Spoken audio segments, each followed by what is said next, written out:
ஒரே வருடத்தில் 30,000 கோடி சம்பாதித்து கருணாநிதியின் சாதனைகளை முறியடித்திருப்பதாக சொல்லப்படும் வாரிசு அமைச்சர் உதயநிதிக்கு உலக பணக்காரர்களின் பட்டியலில் இடம் பிடித்திருக்கும் அதானி குழுமத்தின் மீது என்னதான் கோபமோ தெரியவில்லை.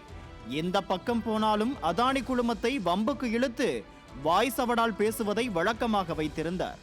Adani airport, Adani port, Adani roadways என அதானிக்கு சொந்தமான அனைத்து தொழில்களும் தவறான வழியில் வந்தது என சித்தரித்து பேசி உடன்பிறப்புகளை சிலிர்க்க வைப்பார் உதயநிதி.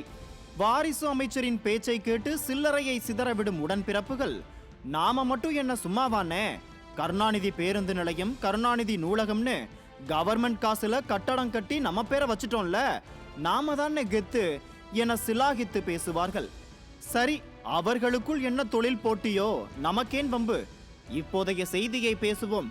பிரதமரின் நெருங்கிய நண்பர், பிரதமரால் வாழும் ஒரே குடும்பம் என உதயநிதியால் பிராண்ட் செய்யப்பட்ட அதானி குழுமம் இப்போது தமிழகத்தில் 42,000 கோடிகளை முதலீடு செய்கிறதாம். சமீபத்தில் உலக முதலீட்டாளர் மாநாடு என்கிற பெயரில் உள்ளூர்காரர்களை வைத்து ஸ்டாலின் ஒரு நாடகம் நடத்தினாரே, அந்த நாடகத்தில் தான் அதானி குழுமம் 42,000 கோடிகளை முதலீடு செய்ய இருப்பதாக ஒப்பந்தங்கள் கையெழுத்தாகி உள்ளன. இது குறித்து பேசும் அரசியல் விமர்சகர்கள், மேடைக்கு மேடை அதானியை விமர்சித்து பேசிய திமுகவினர் எப்படி இந்த ஒப்பந்தத்திற்கு ஒப்புக்கொண்டார்கள்? அதானியின் பணமெல்லாம் தவறான வழியில் வந்த பணம் என்றும் பிரதமர் தான் அவருக்கு எல்லாவற்றையும் தாரை வார்த்து விட்டார் எனவும் பேசி வந்த இந்த விளம்பர கும்பல் இப்போது ஏன் அதானிக்கு சலாம் போடுகிறது?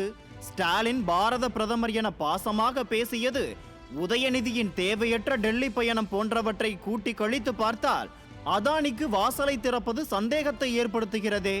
விழுந்தே விட்டானையா என்பது போல திமுக படுத்தே விட்டதா? இப்போது அதானி ஸ்டாலினின் நண்பர் என விமர்சிக்கலாமா என்கிற கேள்விகளை முன்வைக்கிறார்கள். அவர்கள் சந்தேகம் எழுப்புவதில் நியாயம் இல்லாமல் இல்லை.